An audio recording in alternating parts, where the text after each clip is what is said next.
মা তুমি এগুলো কি করতেছো? আমাকে কেন দড়িতে বেঁধে রাখছো? আইডিয়া মা, আজকে কি বাসার মাঝে বেহবান আসবে নাকি? হ্যাঁ, কিন্তু আমি তোকে কেন বলবো? তুই তোর কাজ কর। পাশের বাসা আন্টি আসবে নাকি? আরে না, আন্টি কেন আসবে? আসবে তো কিছু স্পেশাল গেস্ট। আরে চেতন, কেমন আছিস তুই? ভালো আছিস নাকি? আরে এরা আবার কোথা থেকে এলো? দাঁড়াও, তোমাদের আজ মজা দেখাবো। মা, আমাদের বাসায় চোর ঢুকেছে।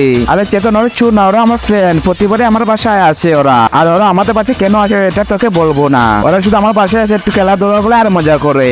আমি তোকে এর চেয়ে আর কিছু বলতে চাই না। মা, আমাকে বলতেই বলবে ওরা কেন এসেছে। ওরা সারাদিন অন্য বাসে চুরি করে আমাকে দিয়ে যায়। আর আমার বাসায় যতগুলো জিনিস দেখতেছি ওরা সবকিছু চুরি করে আমাকে দিয়ে গেছে। আরে এই জন্য তো আমাদের বাসা অনেক সুন্দর হয়ে গেছে। আরে মা, কি বলতেছে এগুলো? বাচ্চারা এই নতুনরা আমার এই বৃদ্ধ বাবাটি যেটা কেউ লাইক সাবস্ক্রাইব করে দেবে। আমি জানি দুষ্ট ছেলেমেয়েরা একদম লাইক সাবস্ক্রাইব করে দেবে না, আর ভালো ছেলেমেয়েরা অবশ্যই লাইক সাবস্ক্রাইব করে দেবে। সুন্দর হাতের চা খাও। আরে ওনার হাতের চা, তাড়াতাড়ি এখান থেকে পালায়। মা, মনে হচ্ছে তোমার হাতের চা ওরা অনেক খুব ভালো লাগে, এই জন্য তো তারা পালিয়ে গেছে।